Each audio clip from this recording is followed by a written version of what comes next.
wrong intelligence. I see.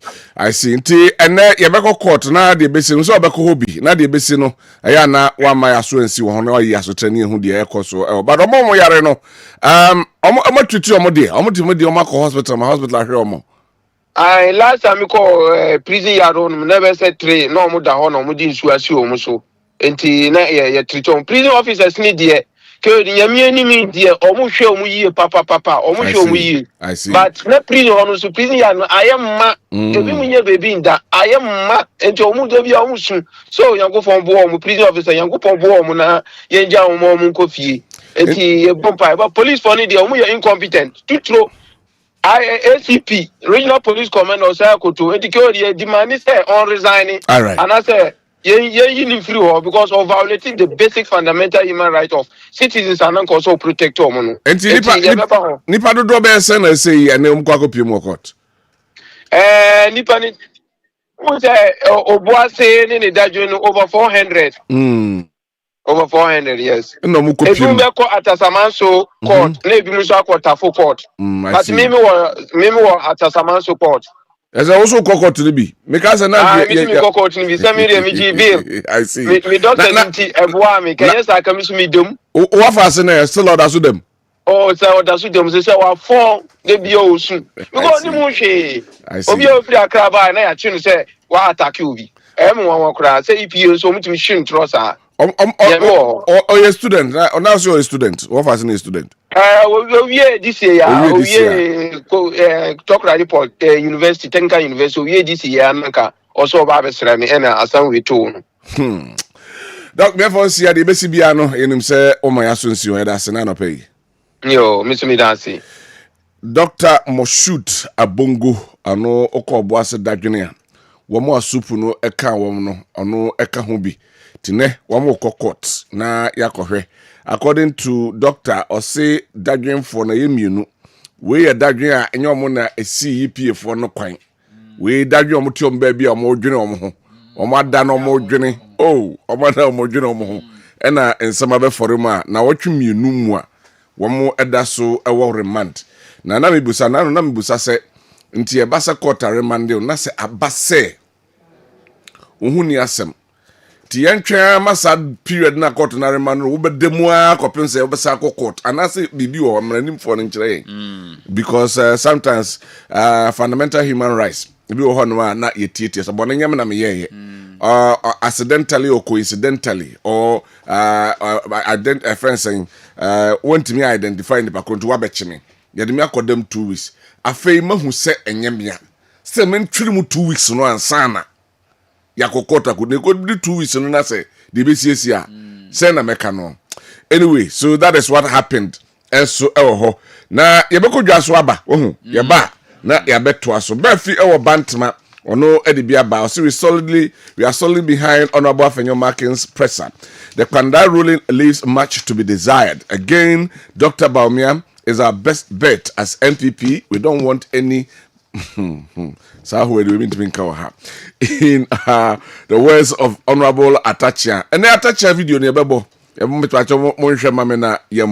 Na we and sama befi ewo bantama wade abraying ubobwatma awatma nrebehi wase member NPP media patriot government should compromise and have a consensus with the missionaries of religious schools concerning religious practices to avoid unnecessary tension in the country. We need peace, unity and cohesiveness as Ghanaians, cohesion as Ghanaians. All right, and also the other by Yakujasumra na afi yaba yabetwaso. KOD. But that dream for a issue, no. In fact, a very serious issue. A very serious issue. Say, a Kwabena say, no cresse that dream I come who has me. Womo enim the CNO way, and I yachi womo edu omo akoshim 2 weeks. Any a tree. Egu omo ni mo said the trauma I did be more family ade no a very very bad elma yengan yen security no and na the regional security council regional minister di anymore no naturally say wrong intelligence enom peke and na say wa peke wrong intelligence na imagine say nka omo koye no ka youth ni police for the boy ni nipa free mu a media me ka kozi say unless be an security apparatus no munim bibi a nim e bia na enye EPA4 eniema ntina o makoyere sa dadwenfo no e bia na there's another intelligence apart and as away from sa EPA4 eniema na esiye no and this part they say EPF because sa kwan no so no sa dadwen ba ko na ka ho ye frɛ no kadadwen aha no the war sa kwan no so no ni minim se ho na sa de ni siye dia dadwen omo na ben oboase no ene wo kadadwen a omo se so omo so ben dunkwa ba say the same route na it say sa kadadwen no na siye ene omo ko dadwen dia na che say omo gufi kese pa intelligence enye what you say abrochira anka regional minister no abe resign IGP no abe resign regional police commander no abe say mechanic say man 2 years ago no abe abrochira me ka broni asem na make ba bibini dia what you say ahanka ya abrochira ka IGP be resign regional minister be resign regional police commander be resign because what you say but say ekoba ni say dia ene e wo say let's wait and see the be free court one ma ba court na be decide say dadwene we are na kadadwene e ho na na mo ka ho asema ho so dey assess bi omo we yifum yes akochi omo so so omo hu say we wrong move no mo sa ko ho no mo kochi omo so ka nti right kwache ngodwa so yeah kodwa so dia Toyota Ghana Limited enkai boy na me dey ma wo nyame ya adumo a efri 19 November no na ye sha se di besi 19 December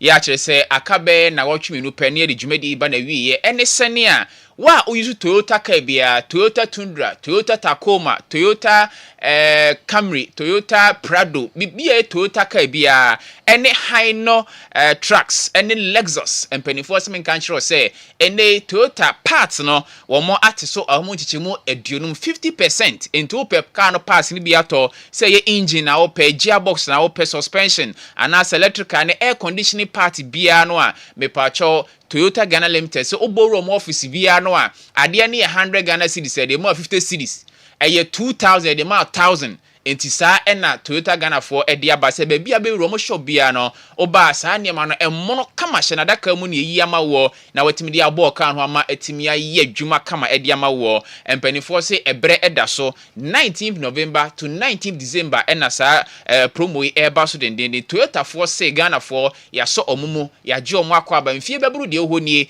na Toyota cars e dey di dwuma nti uni uyusu Toyota ana Hino trucks na se Lexus car me pacho Toyota for se boro mo office bia na parts ne beje no 50% discount na onso fabo ka mu kama number be frɛ wo so nie bia ope bia to na ope ho asembisa bia no a 0322 026 375 0322 026 375 afi 0322 027 837 0322 027 837 sene ma mo mala me yaka ni di ai obi afre me so osre me a me yesa na me mani aba mala me yaka no ntimi nyai enti mala me yaka na ya dada na wieu mi moni din se mala me ya ba sa aka no a tuta kwa me no a wieu abre ye fa kotoko kuma we watchre fo sebo ho na akotɔ a eye kotoko kuma obehyiw fi ase nyina anyway me antraso Jericho hour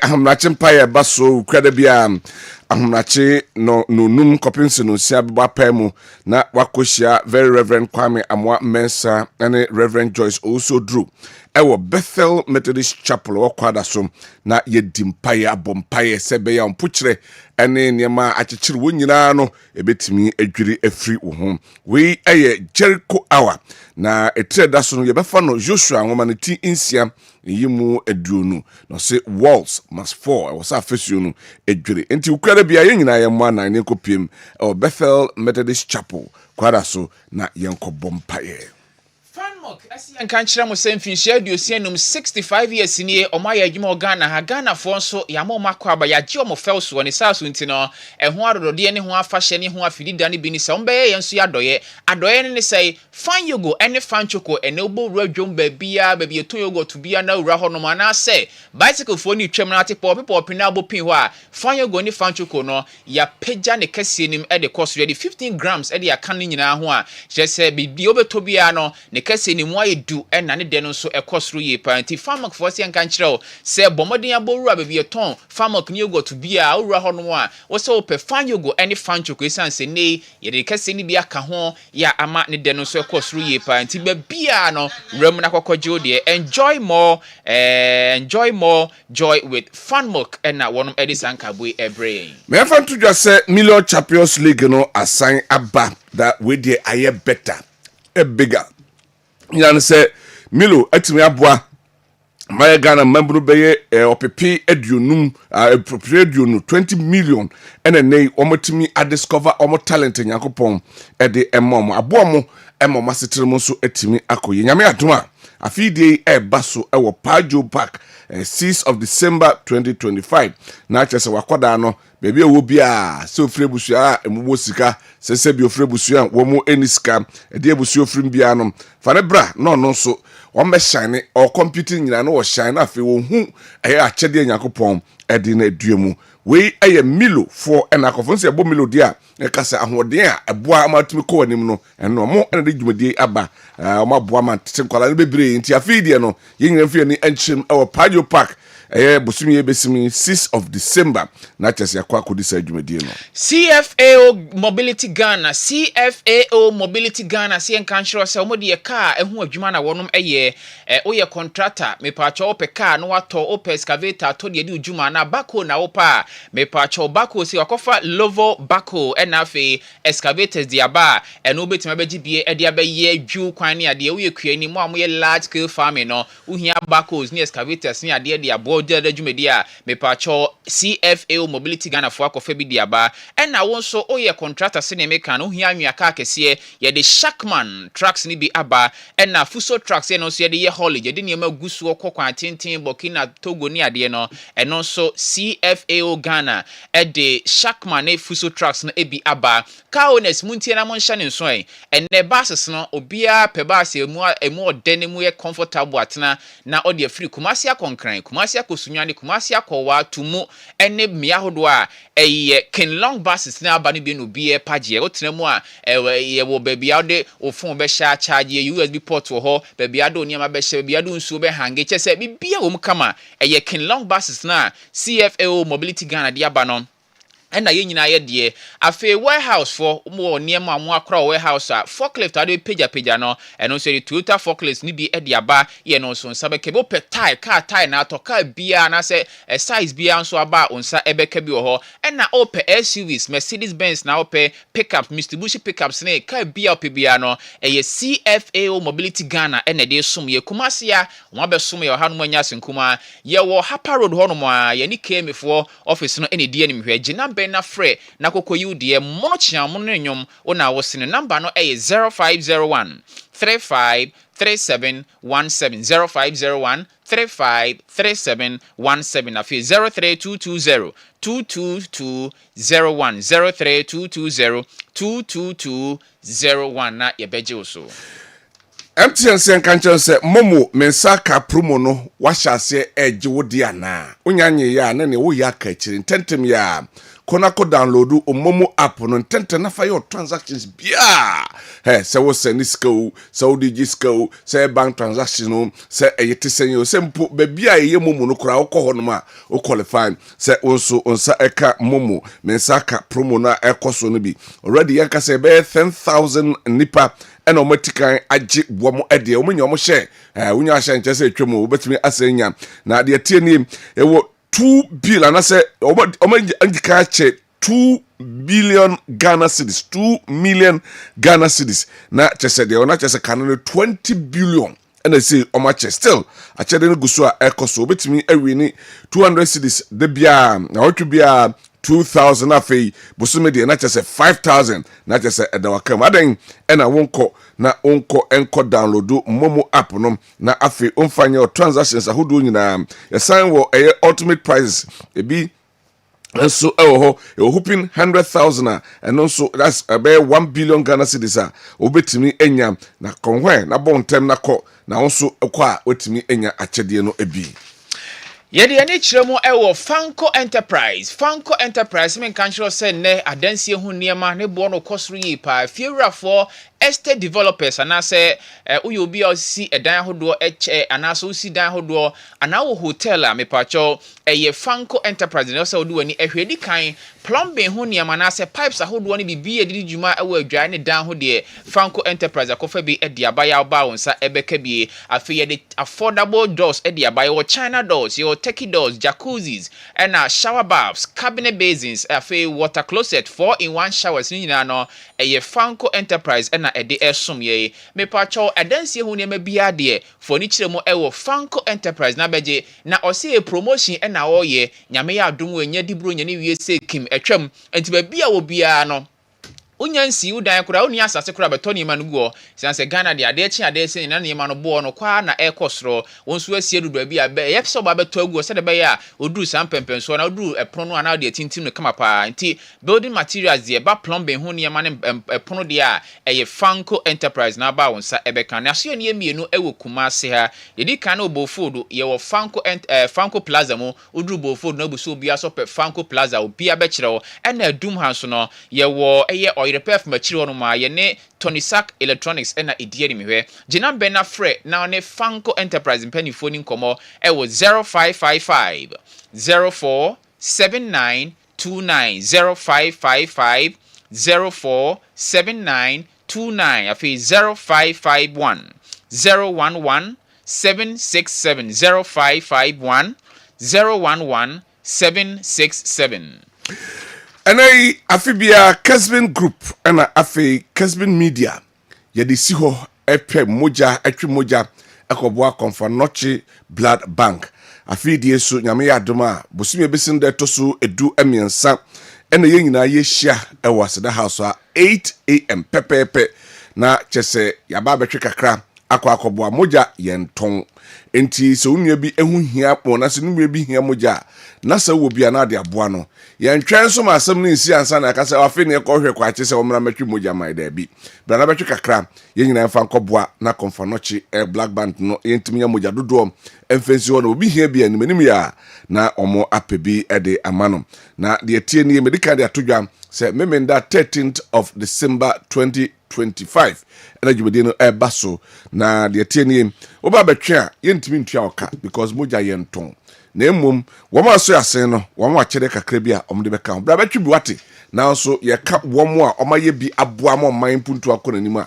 ya bodin aka ho Kessben University College yanko sua de yanko nyintite pa eosuapon tanse Ghana Tertiary Education Commission GTEC for omaji atom mama yetum ye de eye adwuma ena nyame ya adom na wie nso abodin krata de ma no Africa NUST enebentu bi o tech bia no Kessben a oni sani pa kro no mudro no ye pese anse mu wie a abodin krata akro no ano ena mu nyina mo ba bonten so e de abepa adwuma program say no edoso ye wo BA Politics and International Relations, BA Public Administration and Leadership Studies, BSc Nursing, BSc Midwifery, BSc Computer Science with Entrepreneurship, afi Business Administration options no, BA Accounting, Marketing, Human Resource Management, Banking and Finance, ni nyina no, Kessben University College ni de somwo. Watro wasi so no wa pass English, Math, Science na de electives miensa ka ho. Ana bia watro kora ofeli subjects ni mu bia mane ha, wanya mfie aduonu enum 25 years de konkon ade a brabe fa form se matured applicant ne enko sua de emomo performance bia ta bra Kessben fia wa duma Aseda House aba on sabeka enkran Kessben Aseda Twin Towers or Circle multi credit savings and loans branch bia nso no okwa wonsa ebeka bi na Kessben University College ye main campus o kontina se eni city campus e wa dum so on sabeka gina bena frɛ na ye ni nkomo 0501 6373 0501 6373 Kessben Travel and Tour sehifa na wutukwa akọ ene day ochina anadeche bebi a waya krado so betukwa akọ bia no bebi oso do wani kire na obaji wakwantu ho afutu akwankyere nimdie ene de beboa wo ama watimi akọ anim Kessben Travel and Tour na enye no ko yetufo ne ma akwankyere ne ma nimdie no na yesan edidwumason kase ede aboa bebi akoro no wunim ho hotel akodam wunim ho plane ade ko wunim time a plane betu wunim ticket a wose boa mako wunim plane no se be transit be go direct wunim enu ti no so bo anan e ba Aseda House first floor eho na Kessben Travel and Tour ewo na ni emedi san komo nyina na se opese reserve ticket mo wa ya modern na reserve bia ma na catch us enu nie ada abɛkɔ no na kyerɛ wafa ticket na wakɔ na wafe wakɔ akotu kwan saa nso na hotel na apɛ sɛ reserve ma bia kɔ bia wiase afa ne nyinaa no yɛwɔ baabi a ɛbɛtumi apɛ hotel papa asiutu ada sɛ obotom ane onipadua nyinaa na ɛbɛn bia a wokorɔ no a wani ɛnkɔyɛ ɔtotɔntotɔ obi ma nso oni na ɛbɛsie saa nso ɛna flight schedules no ɛna plane bɛn ɛna A2 deɛ ɛhe ɛna ɛkɔ UK deɛ ɛna ɛbɛkɔ America ɛne ne nkorɔ na bɛn nyinaa no ne nyinaa yɛbɛtuofo ɛde afa ho ne asa reserve ticket asan ɛde aka ho ɛde amount saa nso ne yɛde baako aba abɛtwam yɛma ticket on credit wode ɛbrane ɛmɛtena se ɛwɔ first floor aseda house dum kumase na yɛndi sɛ nkɔmɔ no frɛ yɛn ɛwɔ 0209 434999 0209 434999 na yenyu so Christianity Got Talent debie ekoso aka mo se wofo ya na wo maba na tena Kessben TV ho no nso ahwe bi adom akyede anyakopon de adom obia wo de eba wiase enti akwada na se fota se ade adane ne so ahahan ye dane so ne yenyi ne yidi a Christianity Got Talent ne yi haban afiri so ma han atoro so na obia nso hunu bi enti season 1 no ahyase enkwada ne bi nim nwumto ebi mu di asa ebi mu botwene ebi mu so eyi nsenkwa obia ne de enti wo hwe nyina na wo maba no so tena ho no said ye beye season 2 ne hyase a oba no so beba ne aso no ahese o pass de a na so beda ne de ama adasa ne wiase nyina ahwe juada bia nwumre no nwotwe empa mu na Kessben TV so yeye na nyame ya adoma wanya bia nhwe ade se juada mu a wanya bia hwe no kwasiada nyame ya adoma kwasiada nso no ebesan so yi no nwumre no nwotwe pepepe enso e de ama mo Kessben TV so na motimi ahwe bi Christianity Got Talent. Let your light shine before others. Kwache adefe na otene nkanom right enti yabeto adwumadie no so ene nyame eya adoma menya bejafo hanom na omonso abeboa ama yedi dwumadie no sede wo se yedi ne pepe na sei ena eho ensem no etie nyame ya adoma ene anopai menya Jimmy Buachi ansa ono ye member Ashanti Regional Communication Team NPP obepim ewa hanu se sansona Dr. Isaac Tufo Ashanti Regional Communication Team member and the National Democratic Congress ono so epim ewo fiduem ha na yedin komene ensam makomako 9 ena eda paso a yebehwe no enne anopay majority of Ghanaians ene womo survey bia aba echese enka eba MMDCs na enka nei individuals enko no mo pick form na omo apply for na yemfa emmom kopim se esense aban na nkasa ebehwem no akase meyi asomasi ana obintin to wonko na yenkoto aba ewo no so yebere sansem no se enei Ghana yeduru ho se ewo se ye the MMDCs no yenhwe se ankrankra obia be pick form na wakoyo campaign se de ya amanyosem na wakogina omanfo ho na omo ahwew na yahwe de wo de ba no na yato aba e de amaw emfa ho ne political party kura wodon ho ensem e wo hebedi san komono ene anopay enso ewo dwumadie so na yaka ho ensem nye no nko ene yebehwe honorable Atacha lawyer Atacha ensama okokai wo mra Alhaji Mahmoud Bawumia ekopiemu ewo Eastern Region egbo Eastern Region dia na chese Ora Brian e champon wono ena ono eye otu franka wo free ho osan emrecha bejenin ama peso asofo a omo abetefi ene ne mpotemu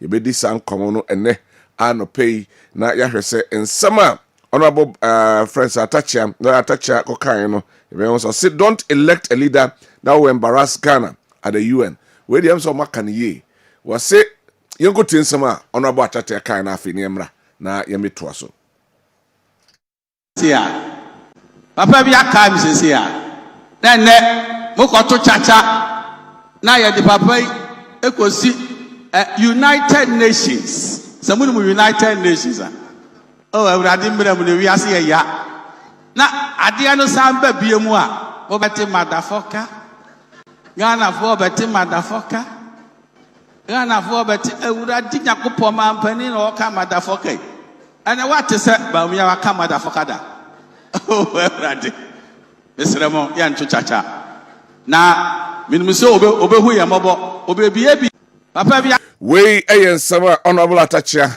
wode etudwa ewo Eastern Region Alhaji Mahmoud Bawumia eko piem ho ene ebeka ye discussion ho na ye di ho enkomo ene ye de ni chim ewo Bank of Ghana na Bank of Ghana ene womo ati monetary policy rate no some from 21.5% at about 18%.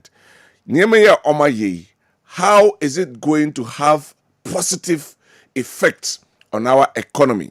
According to the finance minister, we are omo ayeno. Mekwako kainin semna ode etudwanom. We are omo ayeno ebeboa ema ene isika sema ene ye chese aba abejana naso ebetimi aba se enokre aba abegyina ne naso we ensem a wamo ede atu edwa enso ehonoma yede eho ensem enso ede ebro ene anopei enso ewo dwumadie enso esom Bank of Ghana ensensem no ebeka discussion ho ene anopei near how feasible that one is nafi the etoso ya ebe discuss ene a minority enra omo ayensentrofo enhyemu na womo ese Judge Planch ya ono ewo Tamale Central ya enei ojaje aye Pandai electoral area ya o declare say wama electoral commission in the form makomako aduasa womo ensan ko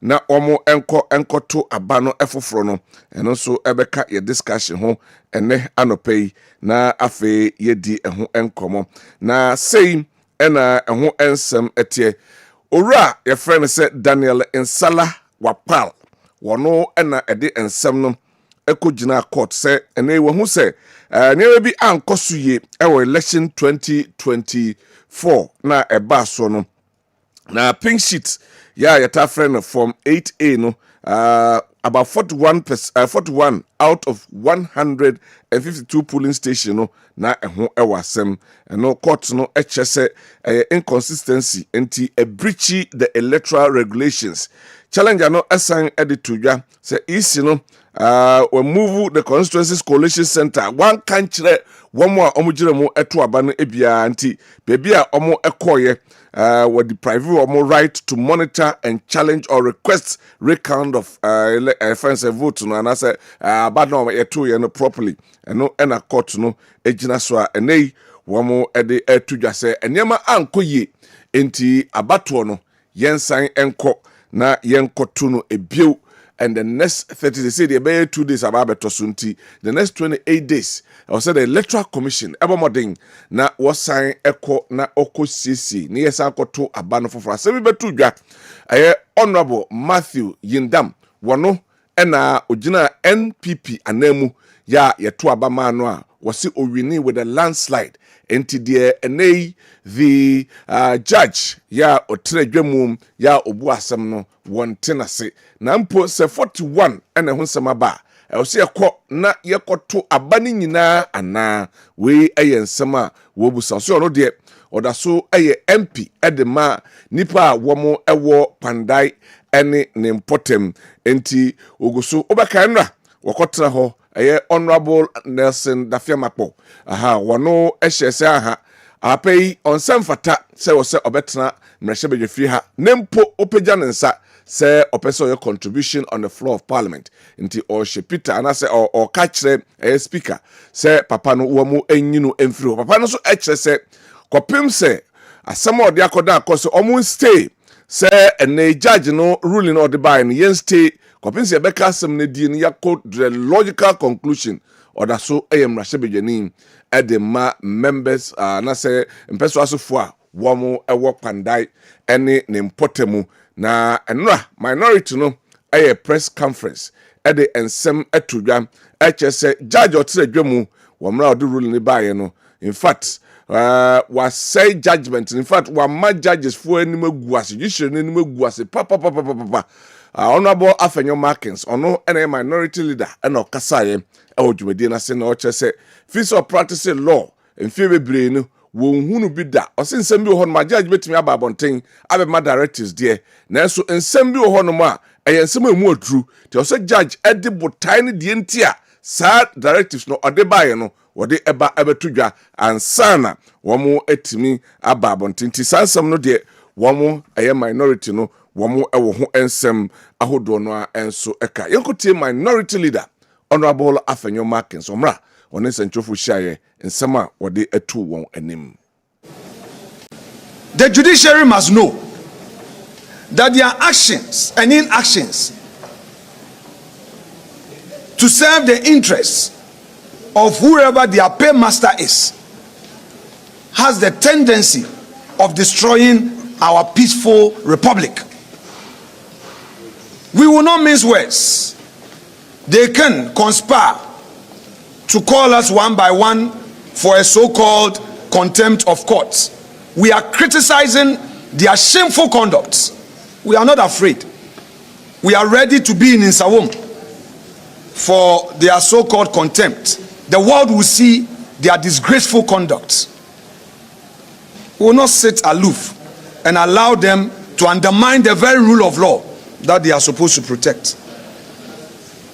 How can a judge who calls himself a judge sit in court and misconduct himself in such a manner and expect the country to be quiet? Now here is where the matter becomes even more extraordinary. This order, an order with massive political, legal and democratic consequences, was pronounced without the court's full judgments, as I've stated supra. There were no written reasons, no factual findings, no legal analysis, just a naked directive issued into the public domain. And the whole constituency is now being told that there must be a rerun. I am a practicing lawyer of experience at the bar. I understand that courts occasionally deliver rulings with reasons to follow. But such a practice is the exception, not the rule. And it is never an acceptable approach when the stakes are this high. We Honorable Alexander Afenyo Markins Osahene ono ena ode ensem etudwa na sansam kroya ena Honorable Matthew Nyindam wode atudwa se wono se base yensan koto abane biokura wareshim se womo ebeto amano sansami looks as if say the minority in parliament, the MPP populace in Ghana, and so at the atudwa se it looks as if say judgment never in a pre-judicial because before judgment ibeba about 1 week 2 weeks to say judgment ibeba na NDC for enam say there is going to be a by-election though woman to me I mentioned exactly where ya na ebe to by-election lo and behold and check and George Planch eba bonting ya ene wade eye ho ensema betu dwa say pandai elections no yensan enko na yenkoye rerun eno eho ensem ewa ha mamenko eye Dr. Kessel ato forcing ho na yemfa ensema ochroye egu eye the Facebook wall concerning the policy rate yatiso any according to him said the betimi abwa ama Ghana yenso yetimi akoy make poto miwia yebetchim or say the Bank of Ghana's monetary policy easing continue with inflation now down to 8% in October. The central bank has taken another bold step by reducing the policy rate to 18%, a deep cut of 350 basis points. This marks a drastic fall from the 27% recorded in November 2024. The move reflects renewed economic confidence and it means lower borrowing costs, improved access to credit, and greater room for businesses and individuals to grow, invest, and create jobs. The recovery is clearly strengthening. It can only get better. We aye at forcing in summer or cultural egu aye ni Facebook or say ane monetary policy na ane Bank of Ghana for abeti so no gusua from na say inflation above from to 8% in October. Now central bank na take another bold steps. Yeah, almost at the policy rate so at the about 18%. Yeah, watch say about 350 basis points and one more at the every so we say nay a folly and I say a swati for about 27%. Yeah, record no last year say na tabri ya last year and on sem no say sa akwan o mafai kire say yen sikasem ene Ghana say the sikasem tie no gidie ebemu ahotoso ebemu a ekesa manfo betimi abobesia yansi hu ewo ho no ketwa bi na afei wamo etimi ayomo businesses na wamo a omo ya ankrankran so omo timi anyina omo timi enso ede ayadwuma na timi aboa amadwuma enso etimi aba omemo so we ekire se enokre said the man see say and ho eyade sa no wo sa no ho yade na guso a ekoso a enema ebekoso a na akọ nenim we Kessel ato forcing and sama wono ede etudwa enso ewo ho ena enei yabo ekire bia yede emafe yehwe videos kakra na aka no na yemra na yemene yewo 4 solid topics. I will try to do justice to all of them. Ma yanko na afei yanko hwe Parliament House wamra debate ni guso ekoso efa budget no ensensem na nenra ena obekaya VAT bill no yade ekopiem ewo mehyebeje fiem yembobo ho a nei amendment no etimi abaso na the minority leader Alexander Afenyo Markins ewon sem ekafa ho efa budget no eho se yentwitwi break yentin sama osahene ede etudwa. Riley said we'll have a break and take this VAT bill. Mr. Speaker, my understanding was that we're going to have some form of winnowing on this VAT in view of some of the issues that cropped up yesterday. I have not seen such move. I don't want us to get there for matters to be raised as if one is obstructing or trying to delay. Sometimes such impression is created, and I don't like it. Mr. Speaker, we have been in government before. Our job as minority is to support government when it comes to certain key policies for the governance of the country. That we commit. But Mr. Speaker, this VAT bill in its present form and shape, we would be hurting our country and the business community if we watch unconcerned and say we are going to pass it. Colleagues, no. Let's take our time. My respected friend, Dankwa has been leading the winnowing. I would want to avail myself and that of my colleagues, Dr. Kabiru and Buamanyako and others, for us to sit. Honorable Deputy Minister, there is no rush. There is no rush. You have up to the end of the month, December, to get your appropriation and other things through. Let's not rush. Let's sit down. When you were in opposition, you call for broader consultation and consensus building. It's not a numbers game when it comes to bill, and you are going to impose tax. So please, let's not rush. Let's consult, let's discuss, and look at the teething issues, and not to introduce this and you want to rush it in clause 1, clause 2, and say third reading is passed. It will not pass. We tell we your sign or say to no pass. We your sign Alexander Afenyo Maakye. We are and a deputy finance minister Honorable Thomas Nyakwampim on also sorry no say masanya abotre. Yem pray home fan name ma ye nya daje remove busibusimu kan samansana. Ya dia ba yentin sama the deputy finance minister one also ade etudwa. I'm listening to the minister. Thank you, Mr. Speaker. Mr. Speaker, I appreciate the concern of the minority leader, except to let him appreciate the fact that we have consulted widely. In fact, when the minister came up with the decision to amend the VAT Act and to actually bring an entirely new act, we started by consulting stakeholders. We have done a very wide range of consultation. We brought it to the House. It was referred to the committee. We have dealt with it in the committee. There was one issue that he raised yesterday, and we thought that we brought finality to it. We are open to other discussions if the minority wants some clearance on some of the issues. But the impression should not be created that we are doing this without consultation and that we are rushing anybody through. We have done thorough work, have engaged a lot of stakeholders, even out. We and summer honorable Thomas Nyakwan Pimono edi etudwa efa VAT reforms no eho ena otese odi honsem na owie no Alexander Maakye amanensi ho no ma otumre ekiresie sentia wo kansa yinti nsema osahene esan edi tudwa in his budget statement. And soon thereafter, papers were laid, referral made to the Finance Committee. The Finance Committee's report, when it was ready, the ranking on Finance Committee did not even see it. The deputy did not see it.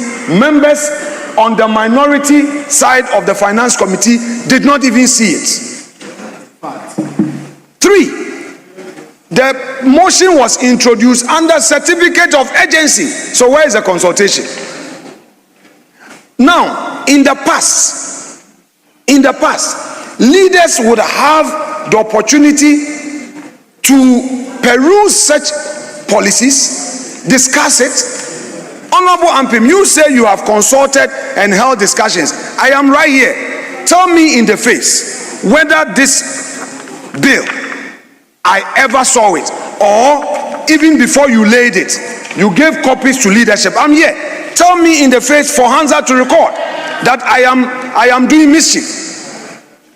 You cannot be introducing bills, policies, and a certificate of agency and expect that we support you. However, if you think you have 189, you want to use your 189, so be it. You can get your 189 in this chamber, not less, meet the constitutional threshold, and do what you want to do. Let the people of Ghana see what you are doing. You are imposing new taxes on the people of Ghana and the certificate of agency, like you did in the 1 Ghana cedi per liter, the 18% on electricity tariff, and you expect us to be quiet. We will not be quiet. We the minority leader in Parliament, Alexander Afenyo Markins, and Otese Wadi and Sem and so at the Etujanko, the Education Minister, Honorable Haruna Idrisu, and a nay Wadi and Sem at the Atuja say Education Ministry no Ebomoding say Ombetimi Ama the chattering of a year universities, make up private universities no be optional. Na yenkuti said ye wakano ankasa na yenti said ye ono ede atudwa. So be call a cabinet na or the akwakodon. Yenti nsama the honorable minister ede atudwa.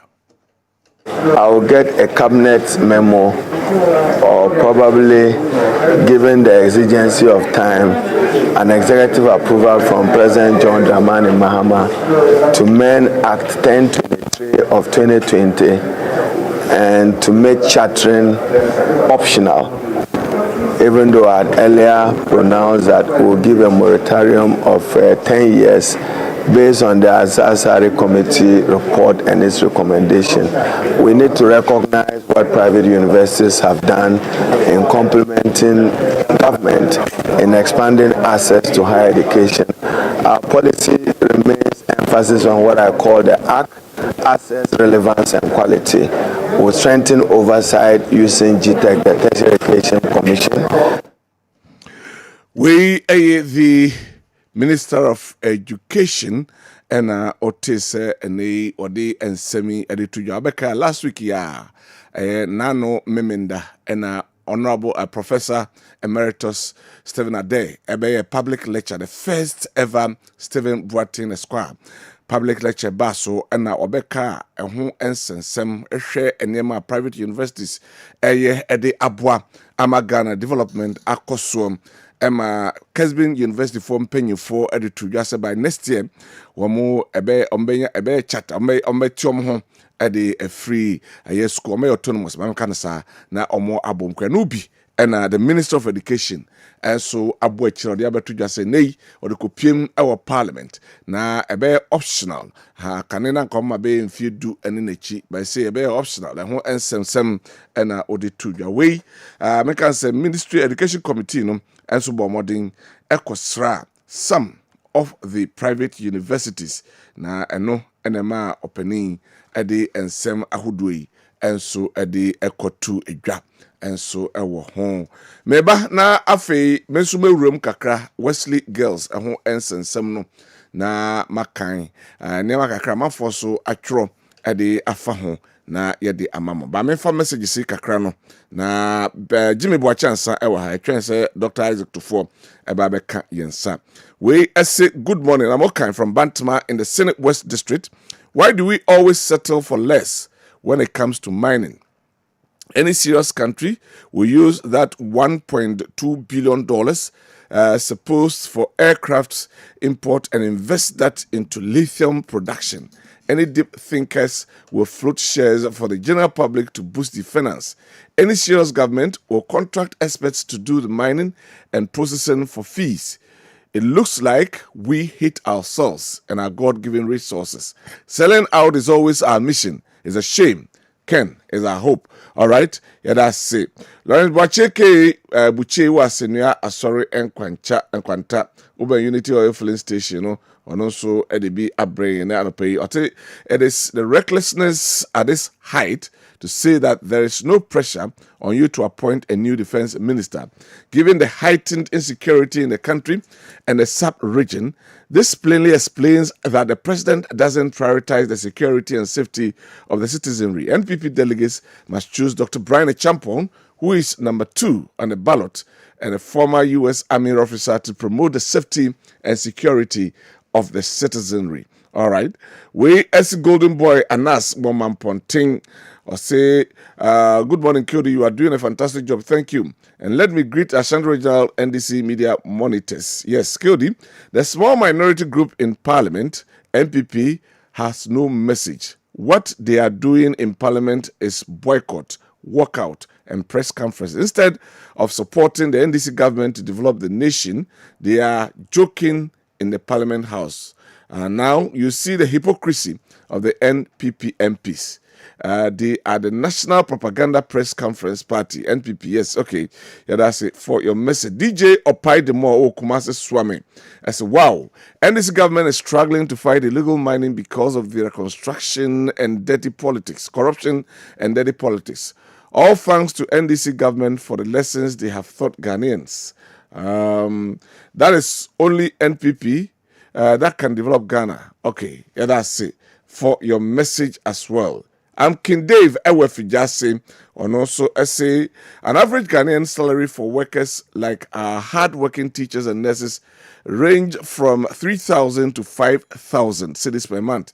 A Galamsey operator makes the same amount a week. A person born in Ghana would spend their entire life in school just to become a slave in their own country. This is one of the reasons why corruption persists and why Galamsey is still a problem to fight. All right, yeah, that's it. Hey, so there is no leader in Ashanti region. And now, why are those Dajuan people still at the police custody? Ghana is sick. The regional minister only knows Facebooking. Asantumai Council, what are you doing? Yasantua Asantipani. One for Udin and Map. Security, I was shocked yesterday when the NDC communicator came and apologized for saying the truth. What kind of country are we building? Can they do same to Honorable Ekyoko? Tell the Deputy Education Minister that even if their parts is 15.50 cities, it's still logic. Is it logic? They should chop. Now, government, their government won't say stay forever. Prince, and Oduwe Abrain. OPK, voice, OPK, patrol voice, Goso, or no, EDB, Abba. Or say teachers, nurses, and other Ghanaian workers are worse off with their professional data, rent, and other allowances not being paid under the insensitive, incompetent, clueless, and hopeless government of Mohammed and NDC. Meanwhile, they have increased their presidential staff's salary by 67%. MMDC's salary from 5,000 to 36,000 Ghana cedis, sent huge sums of taxpayers' money every month to NDC regional executives, NDC constituency executives, and NDC members, according to Mustafa Gandhi, Deputy NDC National Secretary, which means they came to create, loot, and share taxpayers' money. So we, We must resist this oppressor's rule by voting for the MPP in 2028 with Dr. Bawumia as president to rescue us from the bad governance as in their era. They paid all these allowances for these Ghanaian workers. Okay, thank you very much for your message. Capito Ogosumenshia essay, it is simple and clear that Dr. Mahmoud Bawumia is the best choice for the MPP to win power come 2028. So I am still pleading with all delegates to give him the mandate come January 31st, 2026. Regards, okay, to your message. That's it for the Abrayan and Anopay. We say Benji one fences area. Watch you live from Fences area, Sunyan Road. The teachers should calm down. We are in good governance. He will fulfill his promises to pay the allowances. Okay, yeah, that's it for your message. Good morning, Cody. I'm only a trotro driver. Oh, sir. With swag. I'm the only trotro driver with swag from a Josu. Please, wish you say to two of Love FM and Inshira FM a happy birthday for me. Eugene Amisha Wadi, happy birthday, Enko Emfa. Fantastic. We are from Mystic Wonder and Sawam Adri G. And of the way, Abrasi, the African Americans led mini micro minority should stop this childish hypocrisy, arrogant cacophony. After all, under the tenure of the Nana Addo Dankwa Akufo-Addo Dr. Bawumia led government, Ghanaians experienced the popular unanimous decision from the judiciary, and yet Ghana did not turn upside down. The law is still the law. And also the Ode Abraying and Anope Enono. Now I want to read just a piece from a brother and a friend. Na yanka eye Wesley ho ensensem no ekakra enso ewo hanum sei. Na sei ena menua no etro. I just want to read briefly we a verbatim from him. Say, let's be honest about religious freedom in our Islamic schools.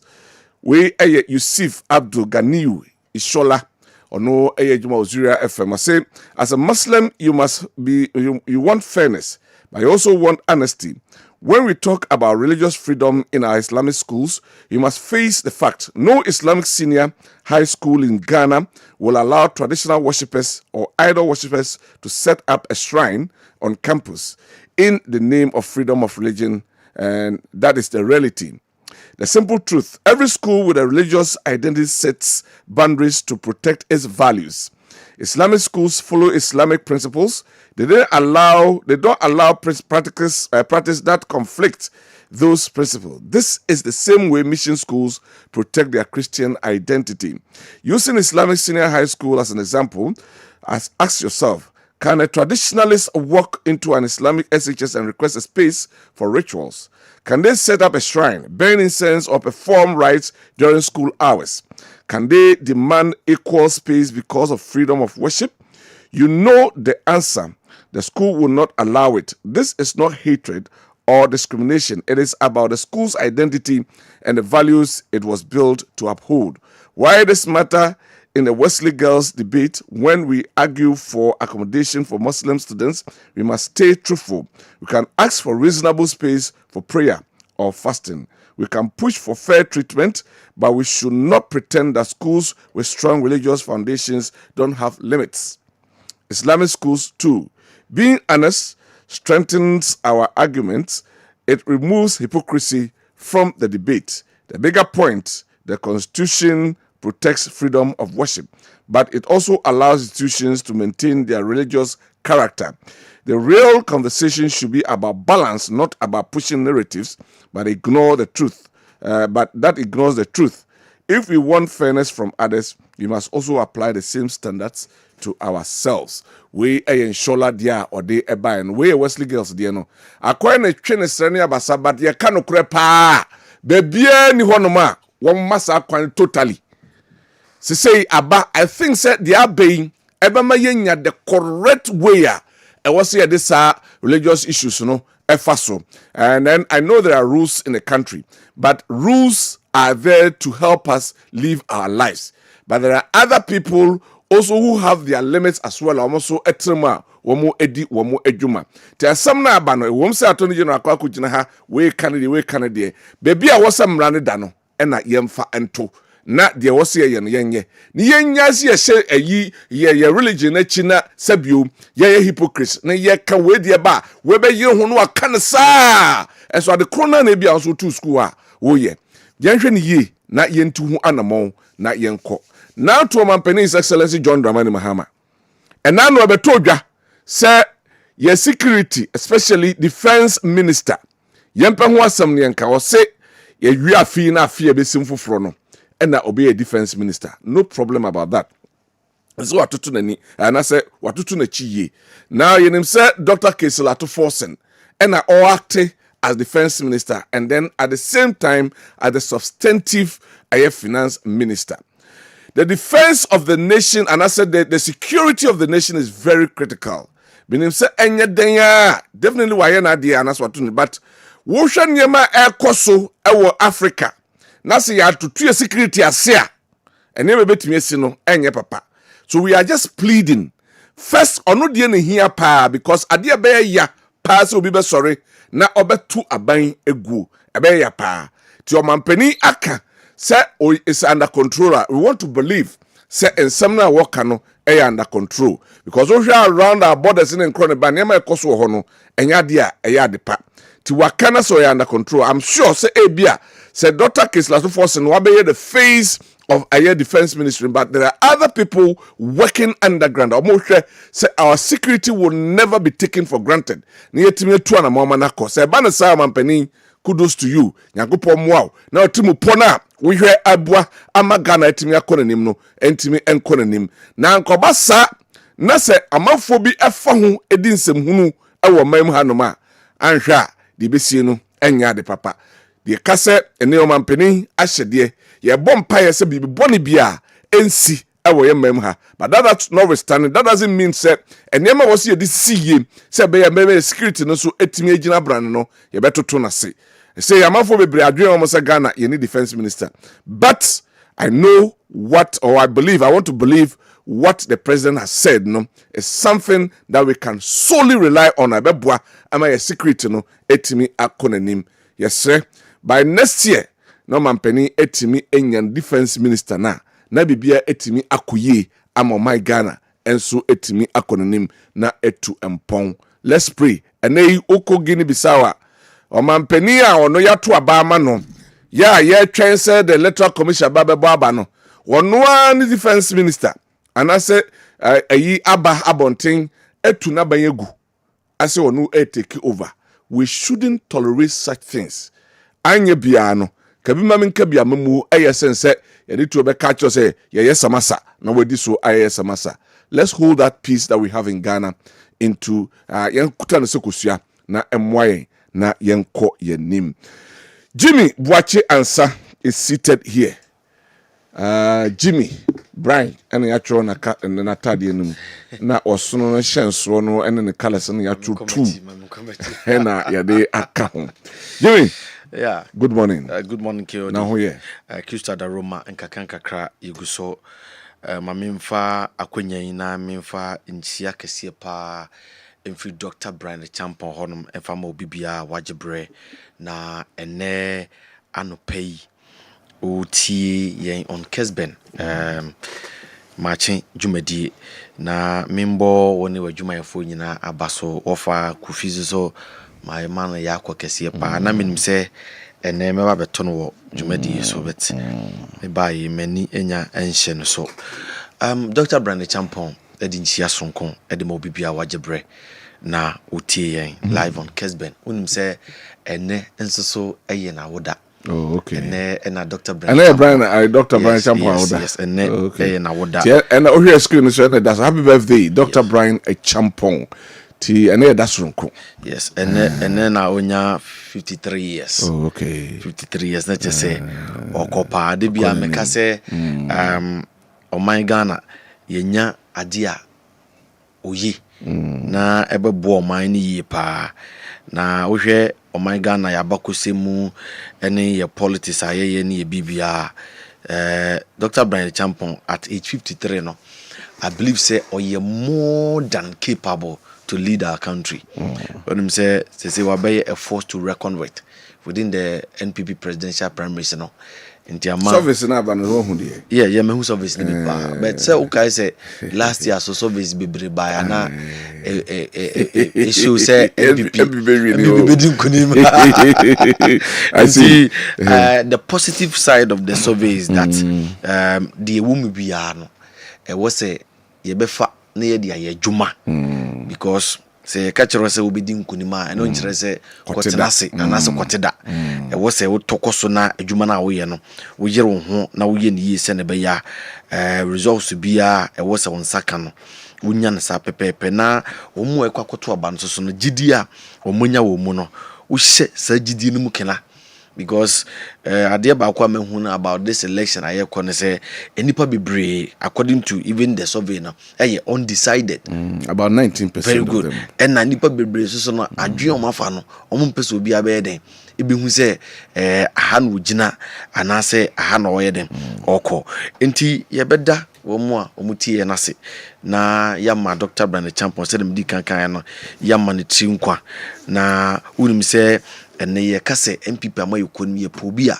odi enkabum mapa enye enkabum biara odi enkabum mapa ebebre omanfo ewo amaye konim na yetumi akọ abato 2028 ene NDC akotie gina na yagim konim ede amaye kona obiye nim se Dr. Brand Champion ko a ene betumi aboaye ewo sa kwan so na wohwe na kukudru a odi ya amanyosem odi ye ne campaign ebon nto a edadi pefe se ene dey ye pe obi a ne ntotoye ene nanamuntu ene decisions are oteki ebeye de ebebo amayokoni omaiga ne nyina na Dr. Brand Champion ene nipa wo se yekoto ababan and already wa empower grassroots ne dada wohwe enwuma we biebie as a businessman enema odi egu akwan mu a oya edadi pepe se man kwan a obitimi aboa grassroots no etumi empower omanfo wo Ghana mu no mo so etumi agina omo na so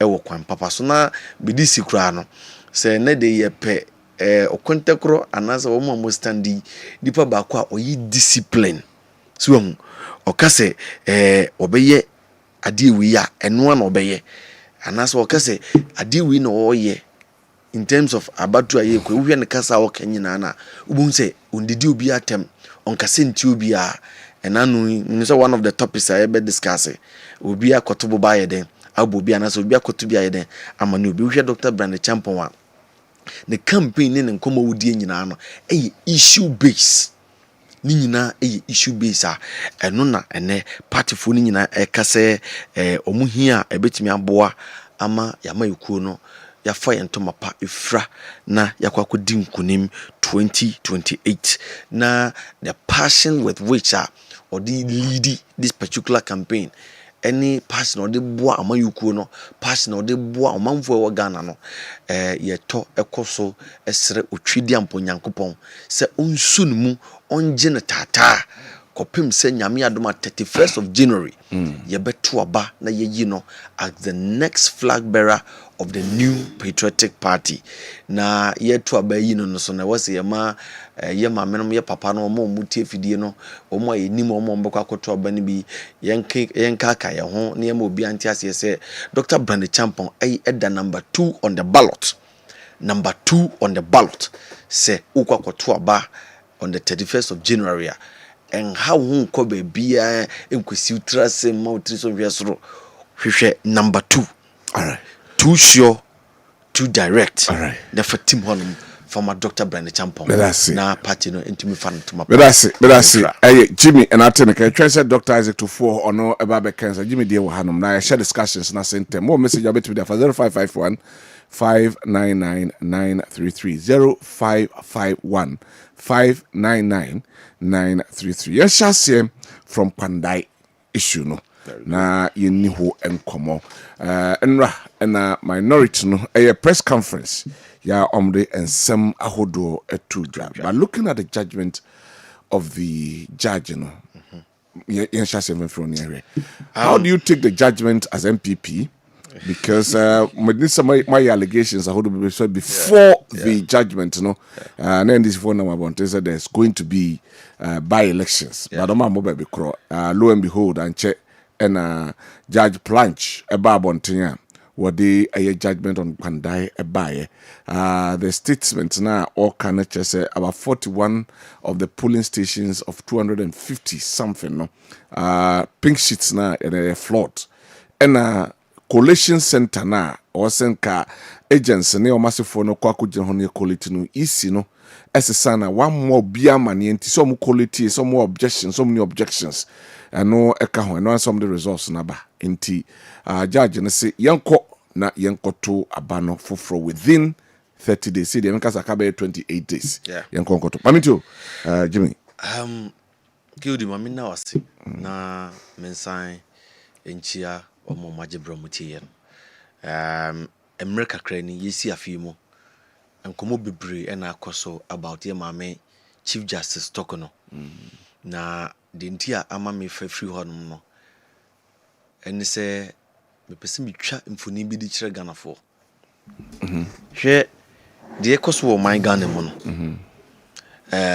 ye ma Ghana for nyina atiase ye nim se eye omanfo ene to aba edi aban ebetena konwa so bet minjindi se sa amanfo no omo to aba omo de aban ni betena konwa so se ommeye Ghana for ayakayaka de how ayakayaka de thank you very much uhwe ene ma ekoso a dedi prefer se ndisi aban John Dramani Muhammad die ni mu for the second time at obey omo pese omo de Ghana for to me omo wo fahudie omo wo the fundamental human rights of the Ghanaian people no omo pese omo de di agro hwe issue ni nyina start ye wo ye maame Chief Justice ya omo ka so mbe ni so but onim say before say mo ba be address abe tackle ye maame Chief Justice Tokono no na omo di kan dada say isi boss omo hwi owo sisi ye maame Jen Mensa na no abato a ye koto hwesu omo ba omo be yi na fi ho be ya enim de ekoso wo memu anu say nyina agidi say there is no way ubitimi apam Chief Justice free honum ubitimi apam Electoral Commission boss wabra ye maame Chief Justice Tokono no ono that's war how because judicial process a law on the processes they knew definitely that case omode ekotia ye maame Electoral Commission asisi ya no se na eye the Chief Justice dada na war ye maame Tokono na war no ma ankobobo atogu and looking at the process the Electoral Commissioner if you honum there is no way I will be bypass the Chief Justice in terms of the process I hope so would be claim meaning that if I understand something to us metiasi in two folds in team person chemu ye mame say kaneno na manfo some mo ka say Chief Justice or honum no ono ekoma munti na ma okasa ana say can a Chief Justice no no odimra kwan so na ye adwuma nti ene ma okasa can a Chief Justice no wo honum no it's a alleged say or one way or the other affiliate to the former government what I say but irrespective of that Union NDC4 was clear and they said it point blank say omunya kwenya no mba bema omo be reset the judiciary what I say enti asama omo kan ye with regards to resetting the judiciary no that is what currently they have worked on and they fulfilled it omo yima me free ho and we the process on fast the right channel the right process article 148 146 na no mudi so obi na choro petition de come man penny boy chino de come council of state hwe no mu say ensuo wom and a take committee and hefa no man penny in that direction ye nyina gitum say omo de emra and omo de ye but morally obi o teacher observe ade no can clearly see say ekwan omo fa so omo ye no eye ade a no modi kan Canada even before the allegations was raised and sent to the president they make what you say John Dramani Muhammad and Mendes they said it point blank during their campaign that they will reset the judiciary that they will reset the Electoral Commission inti say aban no betra konwa so enne na obi the petition ekwa Okay, nipa no the petition ne call yen. Or the call at their fulfill as some of kind during the campaign. The yam funny say the person is an independent person, and the individual being the petition. The government they behind whatever that is going on. Back to how do you prove the government is behind what is going on? Oh, but they said it. They said that they will reset the judiciary. What you say? Into a big general, so because some time no more nice baby so. It will be the petition, but not say or the baby. Chief Justice a free ho obi the petition aba say ne or the baby electoral commissioner a free ho no ma and some of them relatively to the resetting agenda anything yes we be a den ye can the resetting agenda no the resetting agenda now does it mean say nyama na no mo ka some resetting to you is not something it was a resetting and everything was all right, so there was no need for resetting, and as a resetting in the betterment of Ghana and as in the betterment of the NDC. Thank you very much. Now you've come to the stance where of course I know the omokai. So yes, so the air happen and any resetting now can in opposition no. It means that the individuals almost submitting petition no, they are not submitting the petitions as individuals. Almost the petition in the name of the government. But a process, was a binding pay will be a binding crabbit miak aye petition no the obedience as you know the man said Jennifer Eden never call. That is how we do agenda setting. Until from then no, what does say those petitions are valid or not? I believe so will be able to raise some of these petitions against them and answer against any panel. I was a man who can yet in any but clearly, yeah, Papa Bafuboni, I did not attack with CCI. On record, say, Plia Eban Nimina, when he became the acting Chief Justice, in some amount for the court, and Nimina Sanka on share, Nanko address Yanka. Now you know the stance of the woman, when two mubia one among. Because it's a no person be Chief Justice, and I want to hear Pamo. Into the idea some bassa Yansha Nanka Yanka. Wasemno nanka ebe niema mienu ida se ebe kan be wie na wadi fo ana wadi bem no onka kora because o kan wie na wadi bem a e chese was wakunya na otena so no we just stand best na so as Chief Justice but sa Chief Justice akonya we kora no so na ne ye de na tena so no so is it the approach a fact say amount approach you know and I say we assuming that people are approaching. He was approached. Okay. Timer, yeah, veteran. He said all these things. Okay. Yeah, public knowledge. Ghana for in him. What you say? Oh, you sue Shakespeare literary speech. We cried here then. And make his statement. Yeah. And it clearly shows to say, I didn't know. Open no. Ama true bia na se bibia na nka wasanka wo ye. E de boa wo nua no. Nanka ni dia yese no enema ye de to no so no Ghana fotumi hu nukure wo wantu wana mo but ene de waba be fa na konwa no what you say and it shows to say ene the Ghanaian people any the electorate at large no will struggle to accept judgments and the work of the judiciary because I say the judiciary is not colored even if it's fair. Yeah. Even if it is fair. Me say now struggle to accept it. Now, the judiciary colored. Colored into what color? Go into the judiciary today. They call transfers to Ekoso. Kokota eye juma, and I can give you a typical example. I say in Ashanti Kumasi, I say code 6. Go there. There's absolutely nothing is going on. Oh yeah, lawyer hold the case quite see obi anipa be account obi anyone. Ko transfers omukuta santidin. Yet transfer on the omukusirim. These things are happening. What you say? Adentina nipa na ene or the petition akwa or the petition no ekwatia ye maame Jane Mensa or ye electoral commissioner boss no. Adentina one for petition anankwa after elections one for ankwa January, February, March, April, May, June, July, August, September, October, November busumi ya na wochi twemu ya ye de Bivra Bafuboni betina so as Chief Justice or better judiciary and yakofa petitioner against the EC. Adentia. Facts, I feel no garden the facts away. Well, who they baby out in the witness say but it clearly shows the agenda. No reading meanings into it. The agenda of the sitting government. And now I no kasi.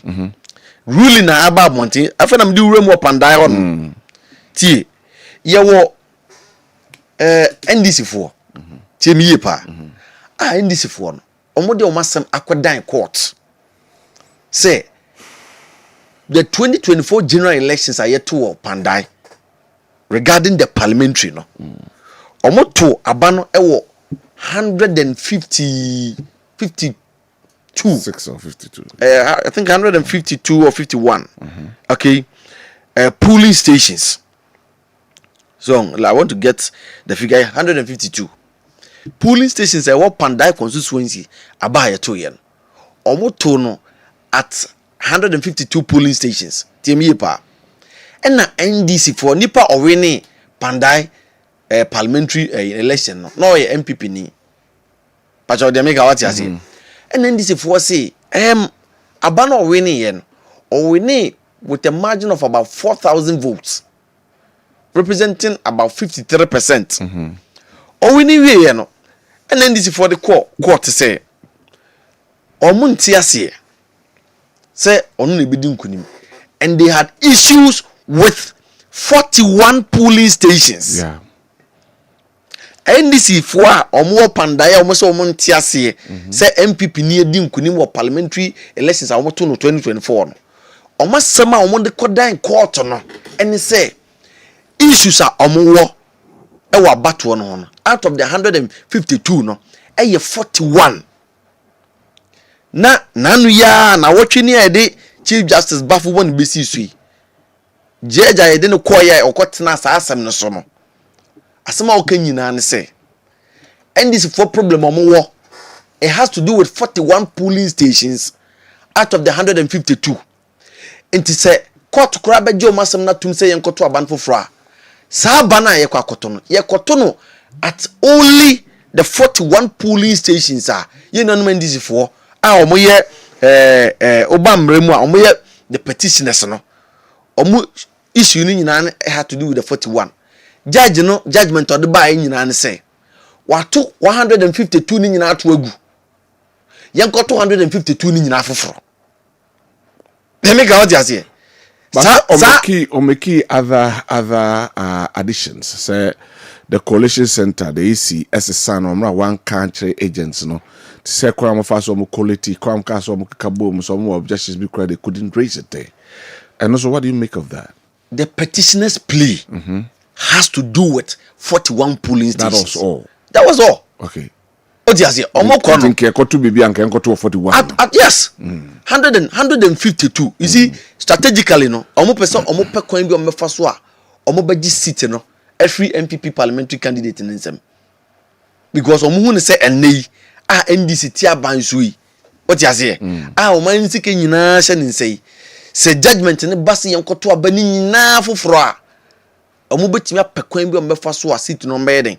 Omo be wi because say 41 polling stations na NDC for ne de koye no pe na ye kwakoto ne ato no biemu dia MPP parliamentary candidate metimi a maintain ni seat ntade ntina me se me ni wanya asem na me se me ni wanya no it has to do with e bia watch year bowi ti me de masem akoba bi se ye nkama me a ye watch no ho asem ne ye beka se bia o ye beji watch ndi ayeden e de amame anasa wo befa watch bete nipa amde asem na kwa na nim so ankama on se bia o ro ntade nyina aka ho ro mpabo nyina aka ho o space se wu ro ni nyina aka ho a ye MPP for ye tisa asem na se a enye yie and asema esanye won pa ne se won kaza ukan say even before say judge no ebeba abonten kura be ma ruling say 41 polling stations are union members for the coin enye no nko ano mo san kwakoto ye 252 ni nya no na union members for start o mo kan say by elections e be yeden ebeba so wo nti judge na otena konwa so a odi that flawed ruling no eba abonten no chaka bay no ne union members for no wa and this for nya information say by elections eba beba so Pandai omo anka Pandai o say by election beba so omo anka Pandai well when they say we host into me but omo ka say by elections eba yeden ampani ampa by elections no judge ni ruling ne pese e kire say yenkoto by elections yenkoto ni nyina afoforo aside the 41 polling stations are union members for kasa omo pese yeto njo man no o man ni say no ye mana ye te say o betena konwa no so a de wo pe bia once Ghana for the 2 million man nko ade e wo se wo si nipa wo bo apo wo twi nipa wa aboa so na wo de 2 million ye de wo de be bia na. That is what we are asking. I'll come back to you. My Dr. Isaac Tufo Akwaba. Yeah, Naboko de. Oh, Christa do me hoya pa. Yeah, me ase. This also hoya. Me hoya. Yeah, shas here from Pandai. Na yedin komono aba your issues. But me too. Judgment me say minority no press conference ndra OTB. Ho ne pe carefree. Any on relief sir. Omo e de ba bonte no. Me too from that score. But that's be mo wakwanya wo de ama me on a producer malam ya. Na fe so makoso achi T4 ne ahwefo a waje bread na no pay na OT no hwe. Platform yeso ti e frɛ wo so a akwanya kese ntiwele mo fancha me say na ma me drew hantem. Mecha His Excellency John Dramani Mahama o akoma pa ne adwen power de about the bu o Ghana na enne no ho mfare agi ba bia na Ghana for mebunu ne empanyifo nyina enye ne da so sampa se Ghana ne ye be His Excellency na no pay so ye chia na ma chia Dr. Frank Amoakohene Ashanti Regional Minister bebuna wa ma manyo samaya akono na wa ma Asante so apeja isi Ghana event bi enu ha ye wa hase ya onimbia na se wasa ai omkanze wasa akapuma no wendwem aha nti ono se yechia ne pa se wa ma Asante so abanyam na o prempuntu so aba Asante mem me boss lawyer Abbas no redeem so na no pay me chia minua Jimmy kasa no yese ntokwafono wa na o refi se o se kra wo ha obitimi de aka nipa no aha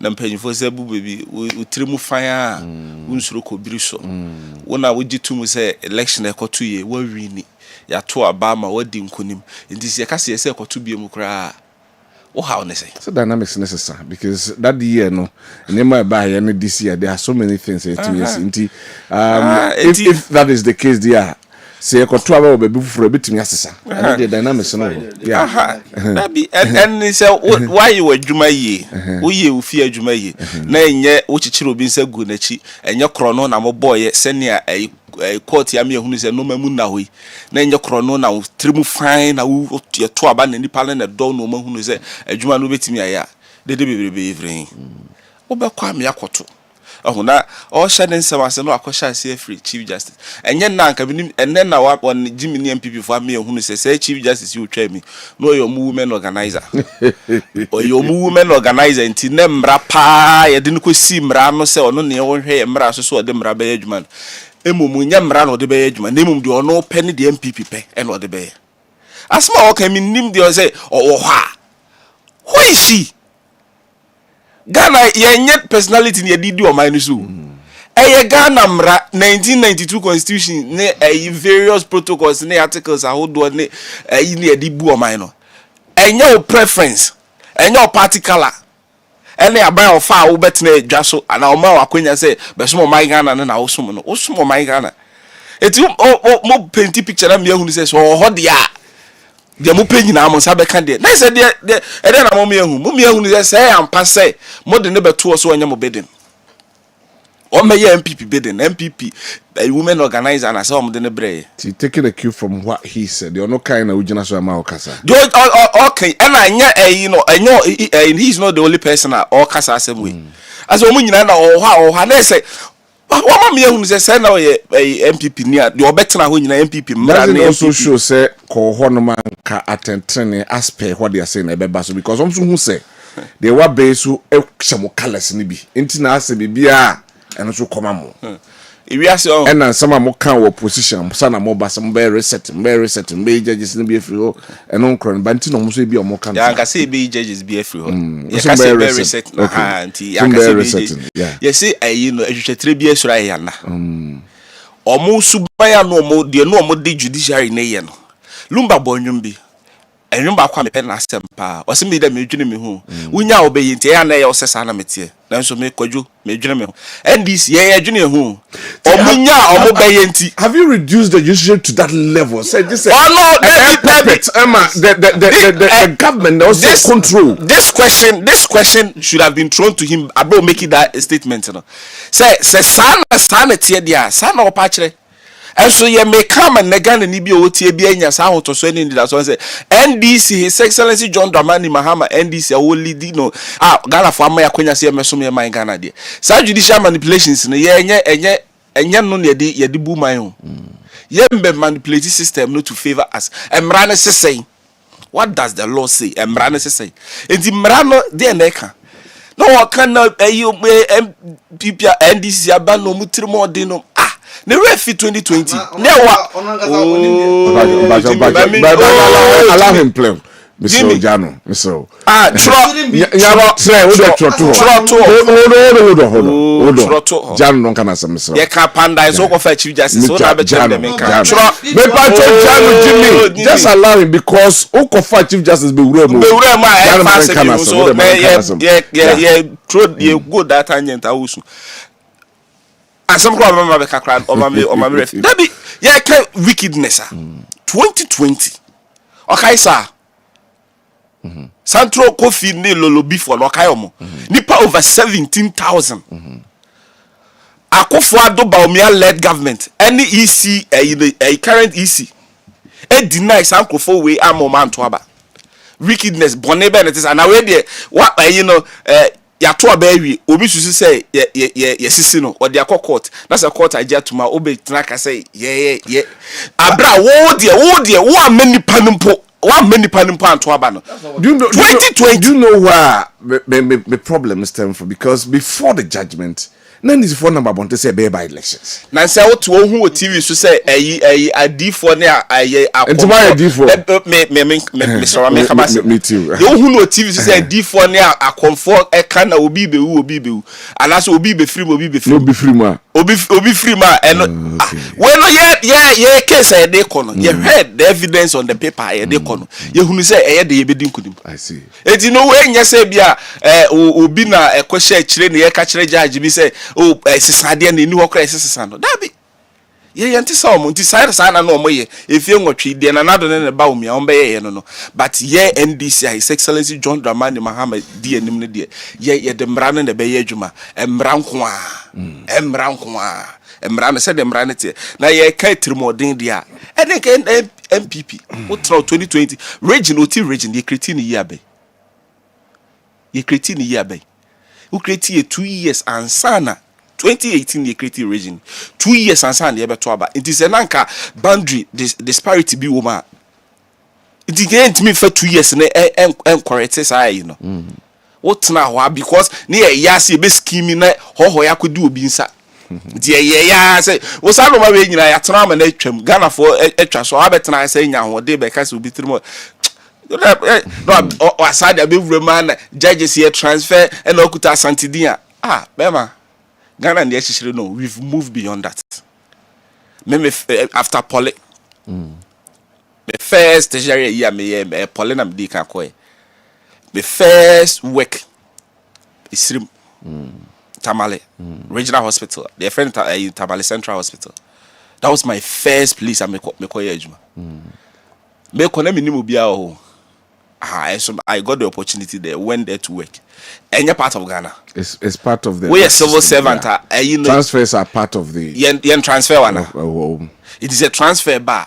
No base will be deemed the. Until the panel, Asante Dine transfer any free had no coast ceremony. The Eden bar on the Dimbe show.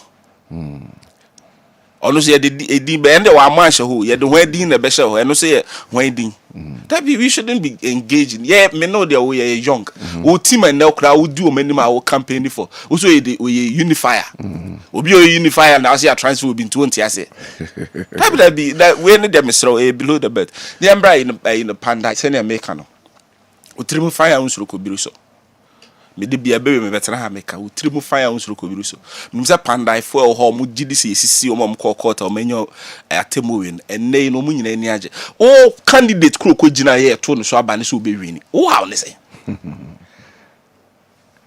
Kennedy, oh, are you on candidate or coin? No, I would look at Jina, your so abana. On this will be winning. Or see a tone in net, your 20 channel, obey winning. Indeed, the NDC, in the ruling, and necessary, your controls are be winning. Also, it's we're looking at the broader picture. Say, a nation, we are not just looking at the elections now. We are heard the processes through which are by elections, because minority are already red flags. Oh, that's what we're looking at. Judgment be about say or court, say or court down her bobo. Yet, Buasem New the old canoe abontini or red flag or black flag or grief a court down her bobo. Who will be or you make an appeal of the case. Okay. So also be making us say in the back question what the High Court gave Nidia. There okay be a court down her bobo. I didn't know kwakoto. So call appeal. That's a bad near say the High Court in the kind in Lima. So be it. But say yan kind na court down her bobo ni dey the whole emotions no feelings ya no sa na mranika. That be untimi me say yes say hand equality no as a pink sheet. One am kind say evidence is on the pink sheet. Yeah. You and I were not there. Ni in the pink sheet ni dey can and no ne be jedi. Na pink sheet ni ba na enka sempa enka dey say can. Na court e twema. O sa ati asebui.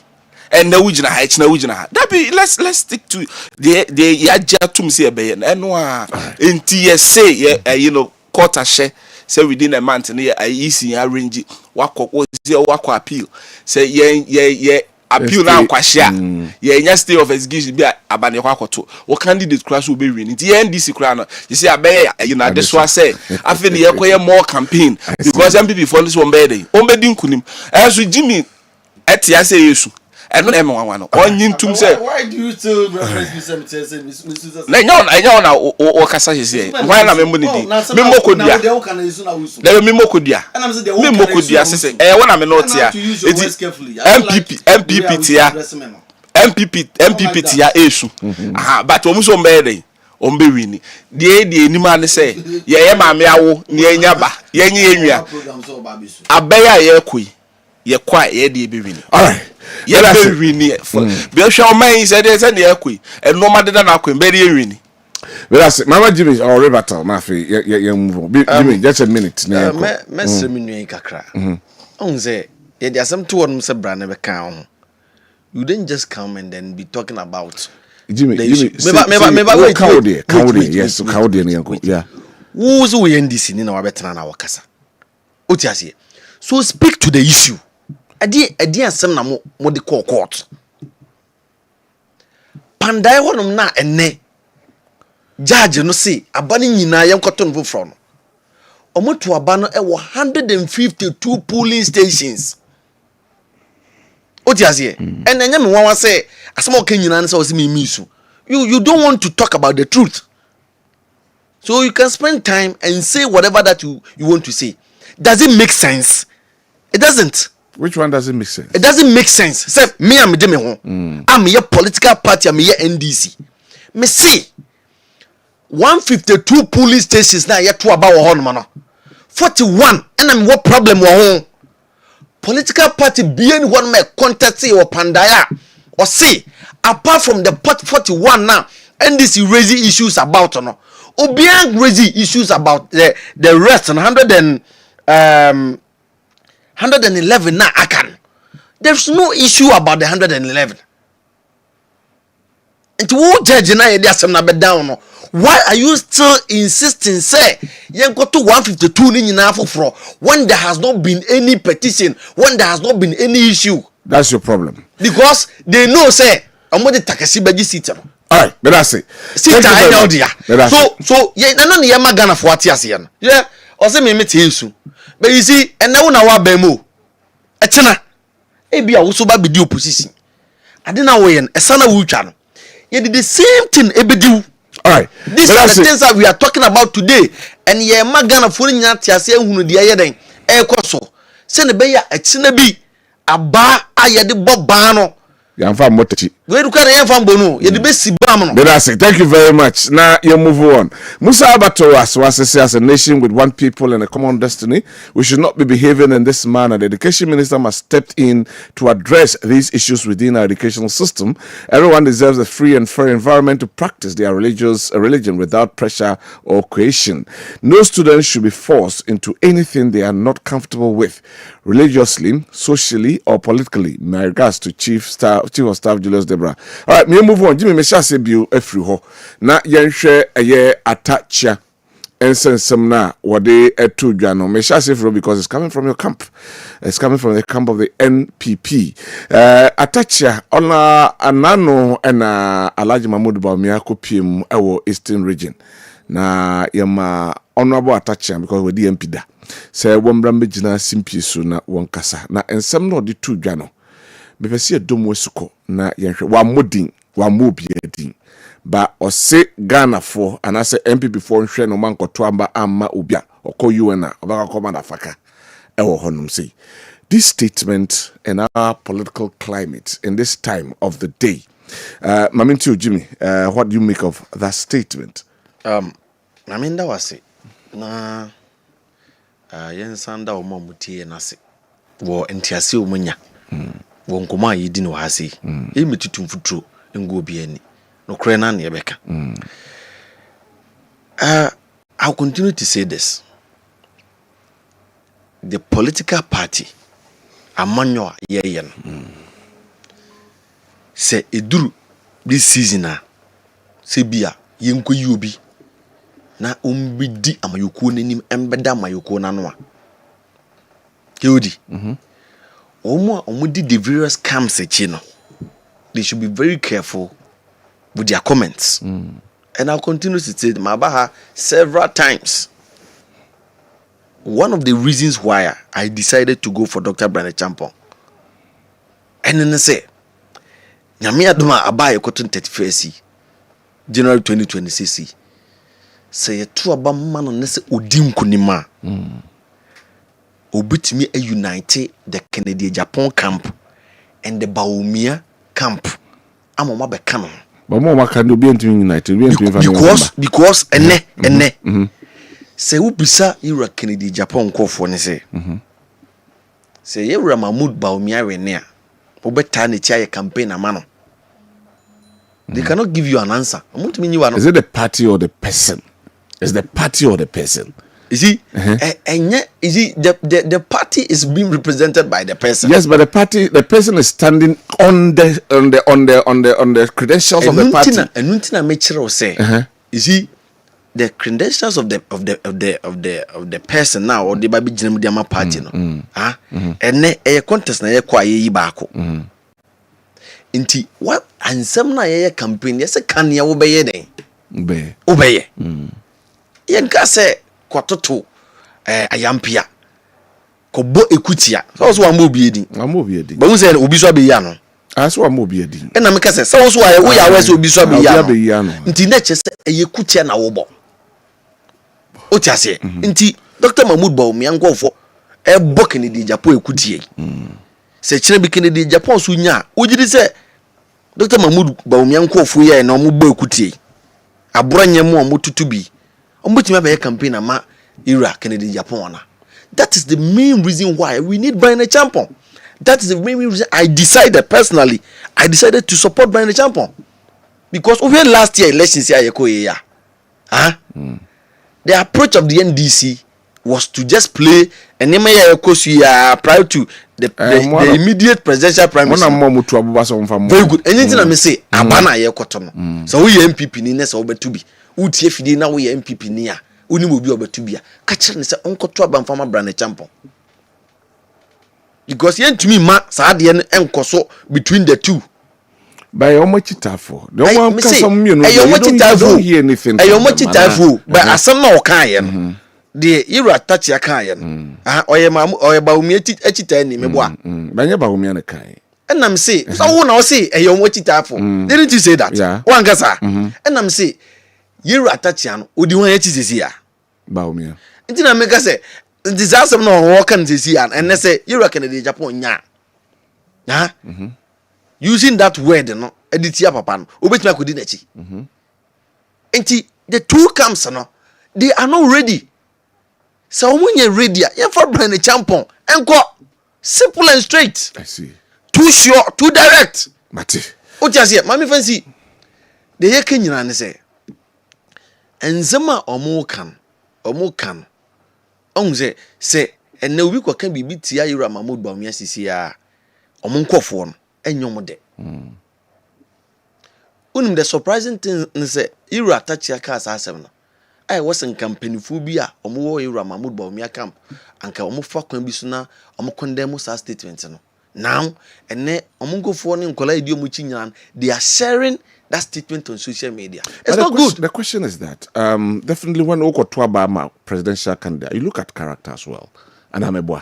To a Casemenko Fwabama Ubia, Paho Kamara Faka, our UNA, is it wrong? And I make us say, where Ubi Unimde, I will name governance, we name Omoko UN, government representatives, Omoko United Nations, Echo address floor. They know very well, say, Timmy. Yeah. They know very well, say, as some no Moko can cry, no one natural. Statement out the address with UN. The address is being made by the Ghana's commissioner war United States of America. I want to hear statement in mouth. All right. And they make sure say almost so. The content of the address now will command crowns and why they. Anyway. And these things are not necessary. Thank you very much. We need the policies that they will do. But that's it. And you send them the kind of you best romo. They catch our candidate when ninja one. Men can't show. And go catch the other candidate. But that's it. Ninkan phone in nano. Me dear. Mesre. Yantuma Brian. But that's it. Thank you very much. Mamra Doctor ho na yan we dey sen kan fa ho na so se bi obi no an nkwa otumi bon continue hwem. Ebi anada achi ya ton sa fro se bra na be di fufu ho no. Mama to doctor on these things. Is it right? Is it appropriate? Cry say or say original simpie so na what can Ghanaians na yekoto aba na say delegates no mkoto aba na are they not discerning enough? Okay, odi me na say no di kan kan nka we de opoku na nka enya ni nko so obeti aye na fu so to you kan fa me nanso ye nyina ya gi atum se ye de dodo ne amem ka bi ma me nka bi na bebu o man nti obi fi asem kra na de se otwe konko hwem na o wa futu bi a na de ama o mo kan ye sa pa de a ka won ka bi because o ma na de say in government so more when they have power they are not the option. When they are in opposition also, the right of when they have power, they are not the right people. They are not the right in terms of the option. even in power, no. No, I think okay, what do? The more you know, some buy no, be perform abysmally. Ankoye, it in komu kofi. Tadi ehe ni mo say the omo ye nyina ye say omo hihye omo normal to omo normal ye na Ghana ni ne te ho a or the aye susudua say the oba sisi the mama no akwanya sisi no any the mitu no omo mienu no hwan na ye but sisi Ghana ni bia o bia ubie ahoma ituma obia nu a wo be ha no ho say or the bibi be ye susudua obe susu bibi because omo wa ban mu no kra no me can say they are not the right people, they were not an option. Omo wom kra no mo nye option omo kra e no ma be fie kra so kra de bobo. But Mate say most of the majority of your people, Mate say more say oban bi be bad yanka Kennedy mra. That's what most people are saying. Mate, that's what I say Mate. No individual preference. Yes. Me makanon in several other platforms. Or more candidates, more you muti no. Maka obia qualities are me.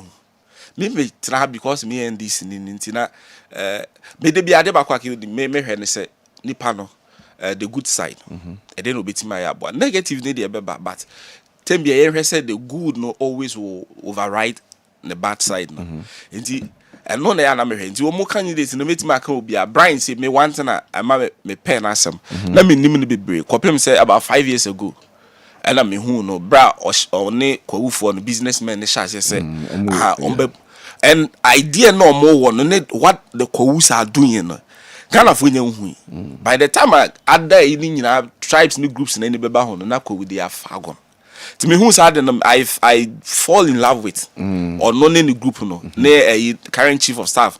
Omo anye no MPP ni NDC o. Omo ka bom aso ye kuro ba kosfo. Ya ka no de entra sante ya ne anye MPP ni NDC. Ne yen say ye no. Amafo ani omo anye na yi o. Di omo yo mo airport. Ye hwe Kennedy. Olu so hwe nyuma wo bie. Wakọ crash wo koye campaign no. Enfa no wadura on kire business ideas. Baby, I would na normal who why betimi the idea almost be die. It is such a person who say, also we have something to offer. Yeah, here duchum. Or no who say education betimi the 2 years may per 100 engineers in the 5-10 years. This allow that boy, it means to me may general railway, not still my back say, oh Dabi. These are Baba Umiano me they see me general no so or no year near the touting is economic measure. But obey no feeling, you know, the man say anything positive to talk about Baobia. So be feeling. They won't anything positive. And I make a Brian, they say. Then I make a Brian say, Brian, or no me who say leadership. A bad leadership. Nye just say or no a you know, personal leadership. Yem bring a man for together, yem build the baby, me who no. Kennedy me who is all no a by industry. Yem idea be me jumaba or no so. We so me who is also poverty. And education or no say engineer or no is on managerial or no me of anaka me hesenka or mo party ni send ya jeguni de nka ho na nko beko no atutu normal because we me flag bearer now party na gu e de na de beko ti na me hesenka ho no beko nko no ho a ka de esi nkensi or ho an ka de esi it me hwesa normal we nyina these are strength ka they should concentrate on and unti na bia wo tese yankrofo no bi ka say Kennedy would have been because the message you know because a common sense. And the Guyanese no munya brofa kese any terminologies I can see common sense dey na dey adwane beto plate so. And Kennedy nti bia o man for but say the pano crowd was seen to be a. Enye ye na wo enye Ghana for na wo beto aman enti say susuan pa na obusa question susuan pa say ya to abewi na dey so kamera fakai every near it's more the motherfucker in every oh sorry that you but your gentleman get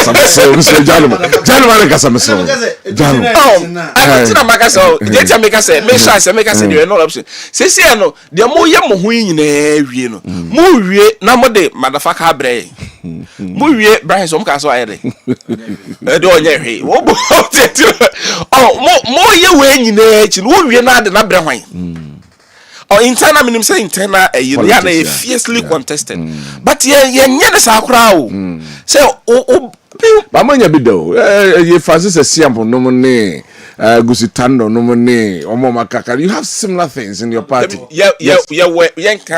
has a current one for current one you old times for Kwabena for the and if I know TCH like describing the want to be say and no say be onu hunu say no maybe nkoyi say be you know photo album me make claim chantro maybe also you know album e dey kwen no ohun say nkrofo bi afiri mu ana say into susu say ye tutia ye kwa e be kwatia na what is so be did in the personality and then the credibility be can one because ye wie na se ko no wi ni ya na aba be ka se se no onya madafaka biem on ka madafaka dey o be ka dey eti me de me futu na me dey mo say you know etua ba no say o ma ma bebre mi ye hia biem mo ama paba do mo de ama ye na ye sra mo ama paba akode no bebre no mo de ama ye wo dey ye because ye dey ehunu ne say Ghana has say though in personalities count for in the FC betu bi aban but the pana sitting more team no nti ye dey ehunu say ye Ghana ye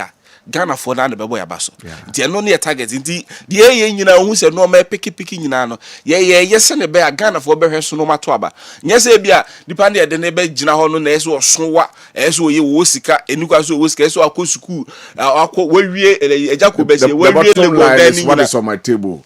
Yes, and know what we are working on. I think I may home and tina omo ye make us asna no omo de amaye ye room na ayema because and nay the motherfucker I want to say china foforo beba ade de bia me community policy no na yenhwe just about 2-3 minutes be pay because of want of time and say I am a day say me kai be 4 years ago and I'm registered my first company Mefi chemist. Na challenges are me fair mubino. Ni nyina had to do with funding. Now me approach bank for funding. Now interest rate. Yeah, the man me within 30 to bank we me kwa ha 30 to 35, 40. 32. Na say ye nyina wo de ye nyina mas 100 million na de mame. Now wo jime 35%, 30%. Na say me de say na be 100 million or so. 30,500 and I say 35 million. 35 million. Na dia na me be ton a menya capital na de me be gie no. Sika na me be gie, sika potin na me be gie no. 100 million no me de brew. Ansa na insihu 35 million me de brew. Na say metu awie na say wo kra na wo dwadini na wo tie no. Emfa so kra no. Unya bi. Enu nti na obu no banks no. Enso ye nyuma nketenkete ni ntimi nkọ ho nkwaje.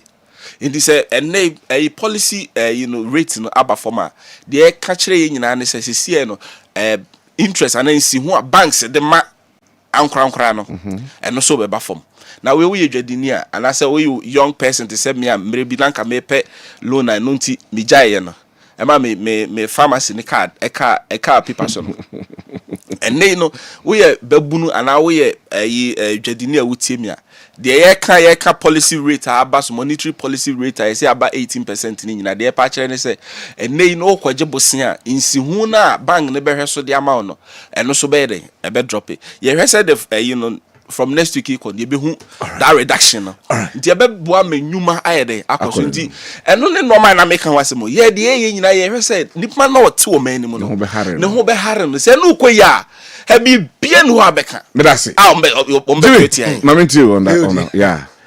This is about the 4 years ni 2022 ni who say policy rate above form. Sir. And then happen in your era. More time na sir. See ansana we about for 4 years ansana be. Ki would we ye time reduction e buy. Any reduction here na ye hu ya enso so bibru. Anything. Madam Fudi NDC communicator ba ko say enima aduane boaye fo na me say aduane boaye fo a on fa 1 cedi unku jaman fo dokro ho say okasama NDC o reduce ntino o to dokro 1 cedi e ba hwi ni sum o ti ase hwe ino no NDC fo amemu no mu bu no on the surface unze wonam ka kwan so a wo hwa wo hu sa se nsu ye den Mirage. Be udru ho no ma unze nsu bi anye den ini wo Another. Omo shase di free dollar tie mi ye pa eno mo be ma Bank of Ghana rate anamboa be sa dollar na o di Bank of Ghana rate buy yiko banks na dollar no mo se o mu ni bi wo. Is it the same like that? Eternity. Ya botre me ba adia me pese me expose wo mo ma hunu the kind of amemu o mu bu yeti krumai and this ni bi na no a obisansa dollar esen rate ben or the bema Bank of Ghana de but ene this year ya fi esi mu minim ni padodo o mo say o mako banks e wo Ghana ha so mo pe dollar o mo nya bi obekọ abochi ho o ti ase okọ abochi ho a enye rate na Bank of Ghana e use no e na abochi use so okọ da wo se wo mpa abochi na obekọ forest bureau a enye rate na Bank of Ghana use no e na forest bureau so ye den e use for want of time until you me we one exchange rate Bank of Ghana de enko abochi de enko forest bureau de enko ombeka cho say inflation about 9%. 8% now. 8% now. What is the reflection in your life? When your doctor to way, on Shina Brabum non can me say 9% single 8% single inflation digit rate no. A man na brabo ye or the necessary botoma a tasso perfu on can me. What you say? The cracker company ya so baby. Inflation about 9%. Unko no ko bie. the cracker No. The person chire nyina ne say. Sa policy rate na de omkeke nyina enye a reflection of what is happening in our market. Enye de ekoso ade uko dwoma uko marketer. De esi omo mo pebusia ne nyina nya pe. Na the danger inside the normal person policy rate no person mo ye no omo die ya omo ye the danger woman say ebe kakra no obekọ banso mbeka chese busia no mo mfa ma unim de ntia because say ohwe o bank no na eba be select eku a anase the entity a odi busia ne mana obenyi nsi ho kese it is odi ma ban na obenyi nsi ho kese a wo ankura na wo business no esansa wo rate no wo from ninti no on for sika no loan ho be dey according to Jimmy loan ho be dey yes a betting because banks not the busia ne ma no onye nsi ho kese and obi aso de dwa open for so anyway just here but that's it thank you and this is for the teachers for normal allowance professional allowance ma me tell one na ade a wo say pay slip so de I don't know famba ade na nipa no koyi na ketia professional allowance MPP buy year 2017 18 19 20 besi 2024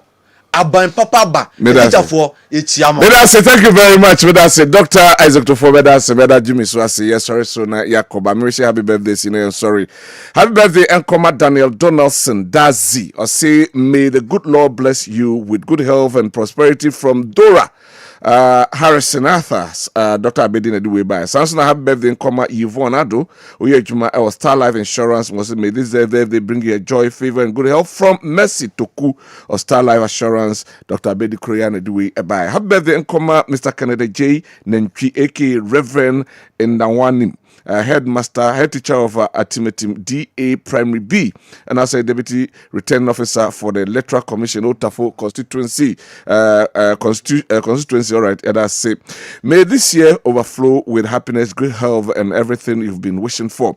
Glorious birthday, Encom Farmer Firewoman Esther Ampomam of Menshia Fire Station. Also, may this birthday bring you joy, good health, and prosperity from Fire Officer Frederick Charles Kofi.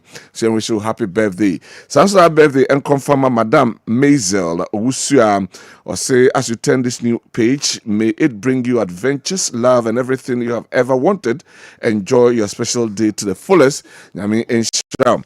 Happy birthday, Prophet Solomon Frimpong. Wish you long life and good health, more wisdom, prosperity, and many more years to come. Stay blessed and enjoy your day. From Mr. and Mrs. Ampa. Happy birthday, Asamoah Vivian, hairdresser, Asante Mampong. So God bless you with more years in strength, prosperity from Nana Ade Brobe, Nana Nyamisha. Happy birthday, Mrs. Ama Kunedu Boatin, Subin Constituency Women's Organizer. Also, may this birthday mark the beginning of an incredible year filled with dreams, successes, and happiness from Honorable Maud Abankwa.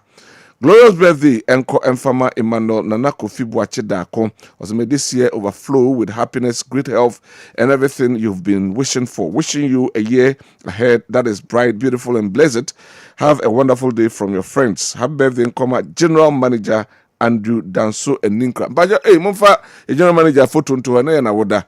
General Manager Andrew Danso and Ninkra. And Mr. Ninkra birthday, Yankopon in Shroud.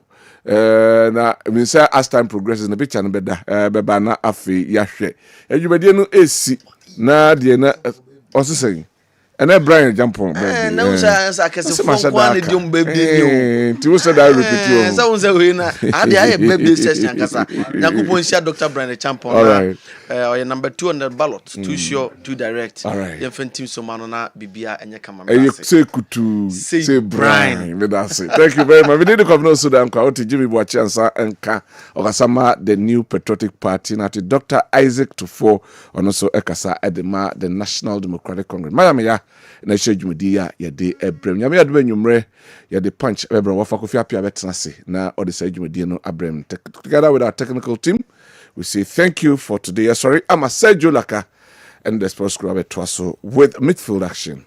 Bye bye. We'll be right